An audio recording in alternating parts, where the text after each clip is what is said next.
Fecundado el óvulo, los pronúcleos masculino y femenino se fusionan. En ese momento se crea una nueva vida, con una información genética que resulta de la combinación del ADN materno y paterno.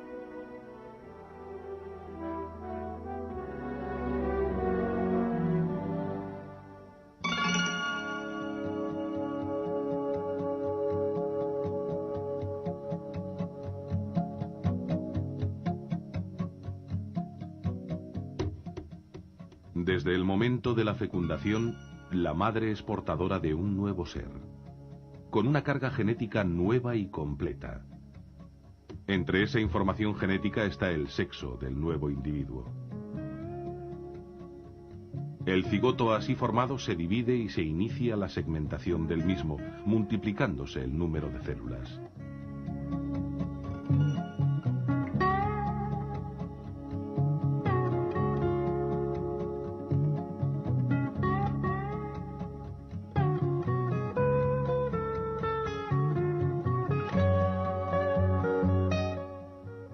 A los 3 días de la fecundación, el cigoto tiene ya 16 células.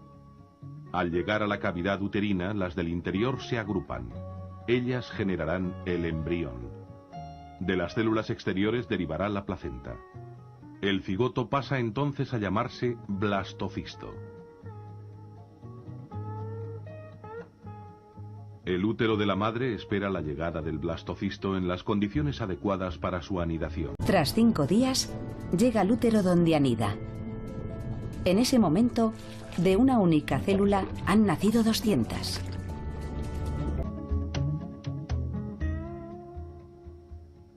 Vemos así cómo desde el momento de la fecundación, el nuevo ser ha pasado en poco tiempo a tener 2 células, luego 4, 8, 16, para finalmente dividirse en una capa interna y otra externa. De la interna surgirá el embrión, de la externa derivará la placenta, a partir del momento de la anidación.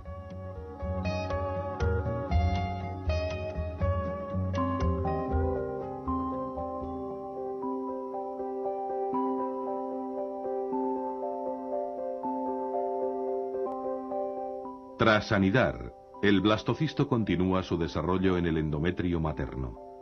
Veremos ahora el motivo por el que el blastocisto se había diferenciado en una capa externa llamada trofoblasto y una interna denominada embrioblasto.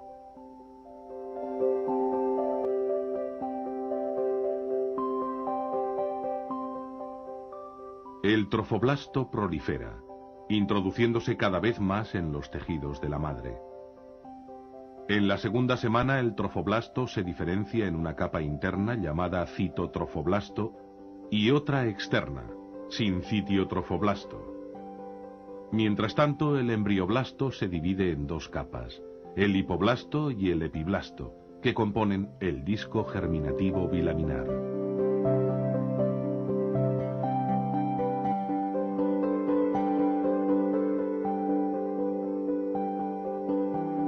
El rápido crecimiento de las capas externas crea 2 cavidades en torno al embrioblasto.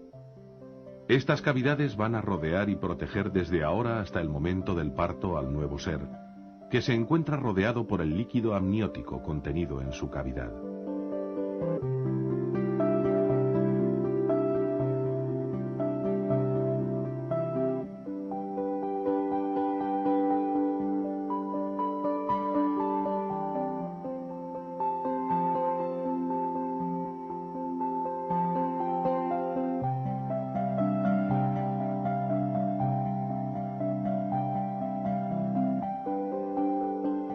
Por su parte, las capas externas proliferan rápidamente entre los tejidos de la madre, desarrollando el trofoblasto. Este rápido crecimiento ocasiona la rotura de los vasos sanguíneos que rodean al blastocisto. La sangre de la madre acude a esas nuevas lagunas, creando un entorno muy nutritivo para el desarrollo del embrión.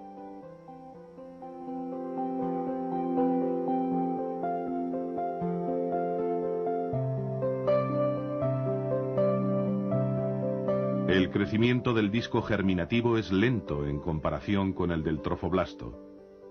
Al final de esta semana, El disco germinativo se encuentra entre dos cavidades, sujeta por el pedículo de fijación dentro de la cavidad coriónica. Este pedículo será luego el cordón umbilical. El trofoblasto comienza a desarrollar las vellosidades necesarias para que se inicie la circulación uteroplacentaria.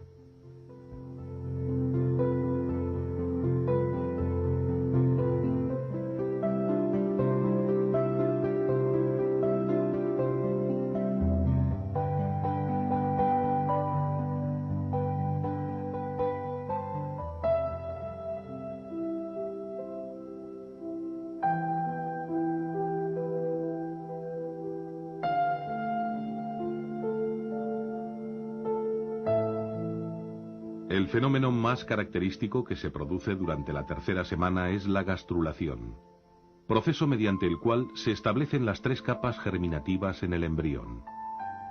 Así comienza a surgir una nueva capa celular entre las que componían el disco bilaminar. Se forman entonces el ectodermo, mesodermo y endodermo, de los que se diferenciarán los tejidos y órganos del embrión. La gastrulación comienza con la formación de la línea primitiva en la superficie del epiblasto. El disco embrionario, en un principio aplanado y casi redondo, poco a poco se alarga y se ensancha en el extremo cefálico. Al final de esta tercera semana, el embrión mide poco más de 1 milímetro. El trofoblasto prolifera, avanzando rápidamente, y lo que antes eran pequeñas vellosidades, ahora se convierten al proliferar y ramificarse en el corión frondoso, que dará lugar a los cotiledones placentarios. La sangre materna riega todo este sistema, necesario para alimentar el desarrollo embrionario. A partir de ahora, la madre aportará al feto los elementos nutricios y el oxígeno que necesita, retirando a su vez los desechos correspondientes.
A partir de este momento se desarrollan los principales sistemas orgánicos.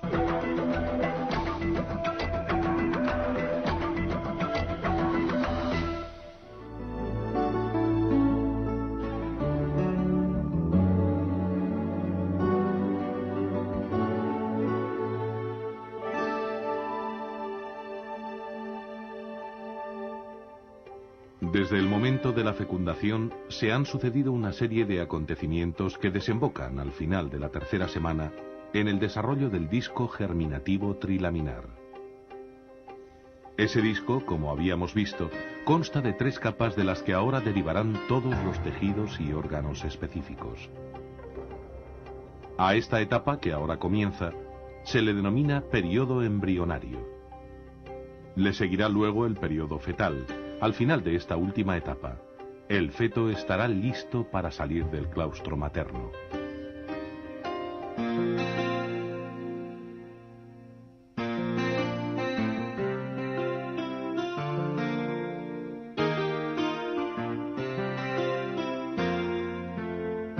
Entre la tercera y octava semana, cada una de las 3 hojas germinativas da origen a los tejidos y órganos correspondientes.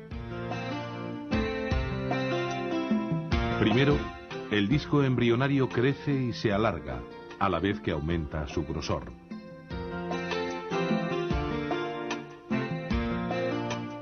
Se forma así la placa neural, a partir de la cual se irá desarrollando la cabeza del embrión.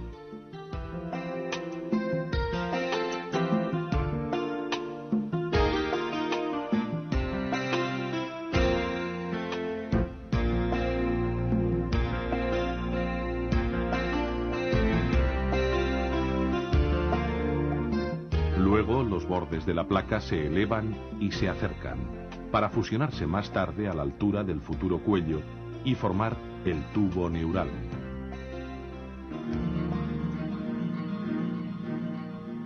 El proceso se completa al acabar de cerrarse el tubo neural, formando la médula espinal y las vesículas cerebrales. A partir de ahora se desarrollan los tejidos y órganos correspondientes.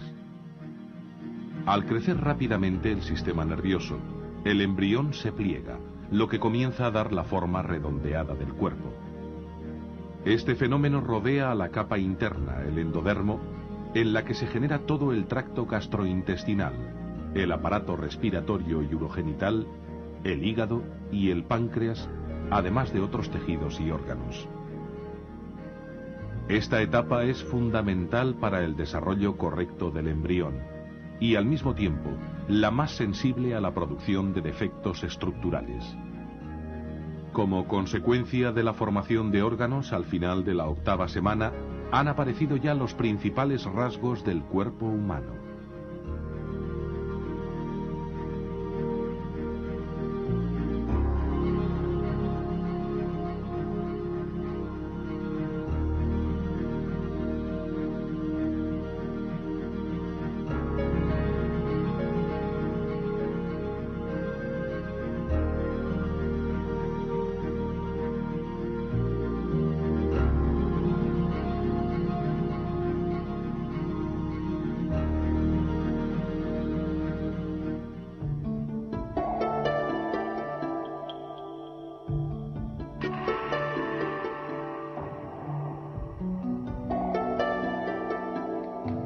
Las células que componen el mesodermo forman una lámina delgada al comienzo de este periodo, pero pronto proliferan y se diferencian. De esa diferenciación nacen los músculos, cartílagos y huesos, el tejido subcutáneo y todo el sistema vascular. Se van conformando el corazón, las arterias, las venas y todas las células sanguíneas. Además, origina el sistema urogenital, riñones, gónadas y sus conductos. En la 6ª semana, el corazón impulsa la circulación.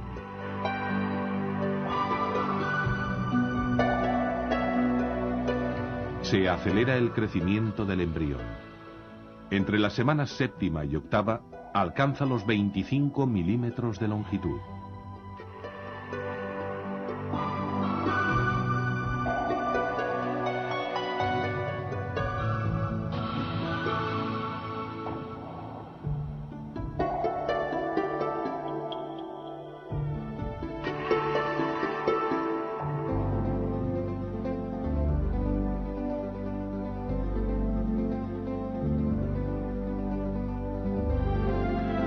Como hemos visto, el rápido crecimiento del sistema nervioso era el causante del plegamiento inicial del embrión.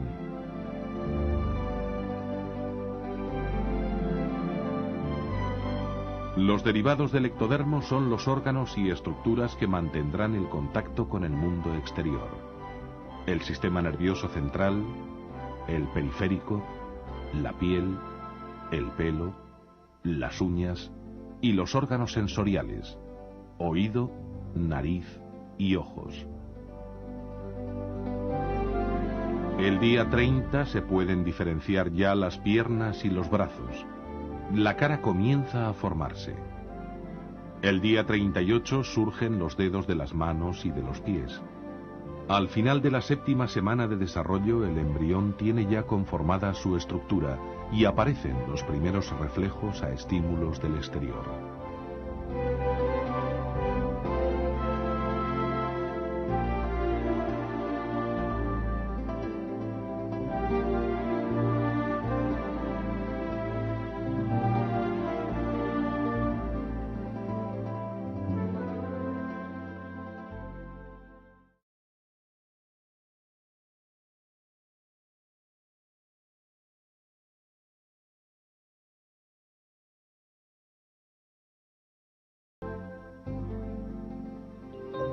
Durante el embarazo, el útero experimenta un extraordinario crecimiento con aumento de tamaño y volumen. Ya en la 8ª semana reacciona a estímulos exteriores. En esa semana tiene lugar también la diferenciación sexual. En la 10ª semana el feto pesa entre 15 y 25 gramos y es capaz de abrir y cerrar la boca. En la 13ª semana surge el reflejo de succión. Los ojos y las orejas se sitúan en su posición definitiva. Más tarde, las extremidades alcanzan su longitud relativa en comparación con el resto del cuerpo. Los movimientos del feto no son todavía percibidos por la madre.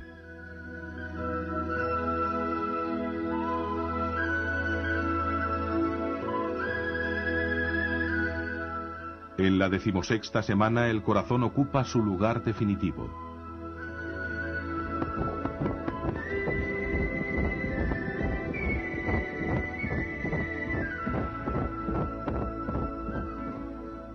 Poco después, el feto desarrolla rápidamente los sentidos.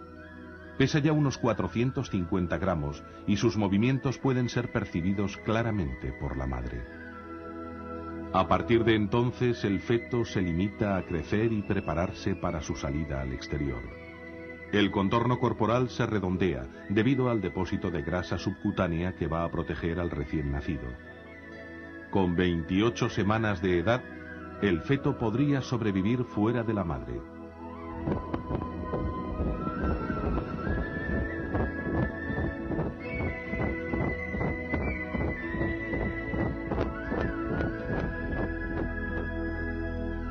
Durante los 2 últimos meses, el feto duplica su peso.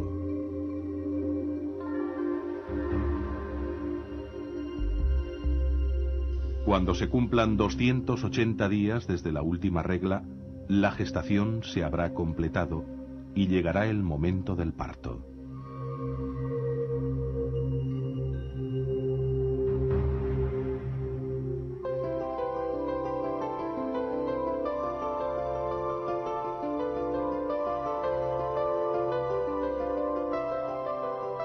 A las 40 semanas de la última menstruación, el feto ya está preparado para nacer.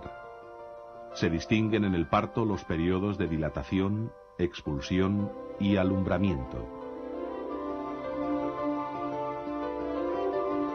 Al final de la gestación, el útero está sobredistendido. Esa elongación del músculo es una de las causas de la aparición de las primeras contracciones, junto con las acciones hormonales materno-filiales.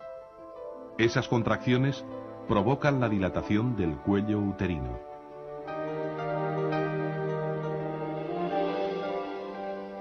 Se dice que esa dilatación es completa cuando alcanza los 10 centímetros de diámetro. En ese momento ocurre la rotura de la bolsa de las aguas, con la correspondiente salida del líquido amniótico.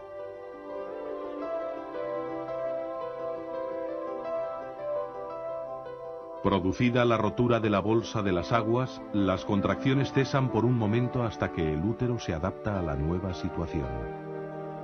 Cuando está listo, a los 10 o 15 minutos, reaparecen las contracciones, pero ahora más intensas y frecuentes. Comienza entonces el periodo expulsivo.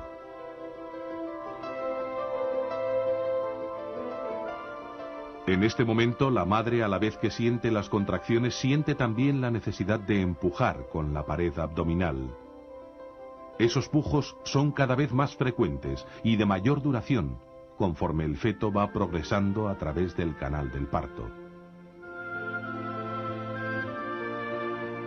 Una vez que ha terminado el proceso expulsivo, las contracciones uterinas cesan durante unos 15 minutos. Luego reaparecen para expulsar la placenta.